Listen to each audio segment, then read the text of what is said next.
భూదాన భూముల కుంభకోణంలో మరో నలుగురికి తాజాగా ఈడీ నోటీసులు జారీ చేసింది. అందులో నాగర్ కర్నూలు మాజీ ఎమ్మెల్యే మర్రి జనార్దన్ రెడ్డి సైతం ఉన్నారు. దీనికి సంబంధించి మరింత సమాచారం మా ప్రతినిధి రమేష్ ప్రత్యక్ష ప్రసారం అందిస్తారు.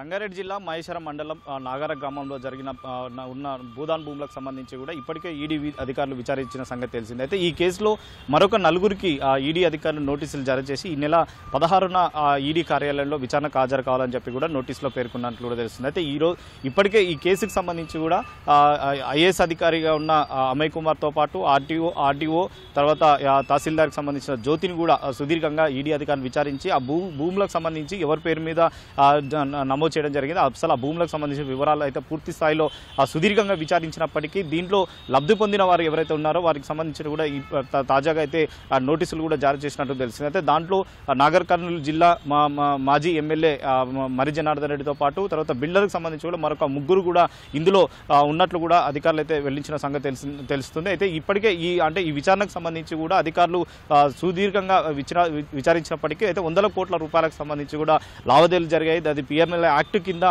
ఉంటుంది కాబట్టి ఖచ్చితంగా ఇతనిపై కేసులు నమోదు చేయాలని చెప్పి కూడా ఇటు డీజీపీకి అమయ్ కుమార్ పైన కూడా ఈడీ అధికారులు నివేదిక ఇవ్వడం జరిగింది. ఆ నివేదిక ఇంకా అతనికి సంబంధించి కూడా పోలీసులు అయితే ఇప్పటివరకు అయితే ఎలాంటి కేసు అయితే నమోదు చేయలేదు. కానీ గతంలో మహేశ్వరం మండలం సంబంధించి మహేశ్వరం పోలీస్ స్టేషన్లో 2023లో జరిగిన భూదాన్ సంబంధించిన అక్రమాలపైన కూడా మొదటిసారిగా కేసు అయితే నమోదు చేయడం జరిగింది. దాని ఆధారంగానే ఈడీ అధికారులు విచారణకు సంబంధించి కూడా ప్రారంభించి సుదీర్ఘంగా ఈ విచారణ అయితే కొనసాగించడం జరిగింది. కానీ తాజాగా మరి ఈడీ అధికారులు ఇచ్చిన నివేదిక ఆధారంగా కూడా మరి పోలీస్ అధికారులు ఎలాంటి చర్యలు తీసుకోబోతారనేది కూడా వేచి చూడాలి. గతంలో ఐఏఎస్ ఆఫీసర్గా పనిచేసిన అమయ్ కుమార్ ఇటు రంగారెడ్డి జిల్లా కలెక్టర్గా పనిచేయడం జరిగింది. తర్వాత మేడ్చల్ జిల్లా కలెక్టర్గా పనిచేయడం జరిగింది. కాబట్టి ఆ రెండు ప్రాంతాల్లో జరిగిన సంబంధించి కూడా పెద్ద ఎత్తున ఈడీ అధికారులకైతే ఫిర్యాదు అందింది. కాబట్టి ఆ ఫిర్యాదులను పూర్తి స్థాయిలో పరిశీలించి అతనిపై కేసు నమోదు చేయాలని చెప్పి కూడా ఈడీ అధికారులు డీజీపీకి నివేదిక ఇవ్వడం జరిగింది. నివేదిక ప్రకారం మరి చర్యలు తీసుకునే అవకాశాలు అయితే కనపడుతున్నాయి. కాబట్టి త్వరలో అతనిపై మరి ఎలాంటి కేసు అయితే నమోదు చేశారనేది కూడా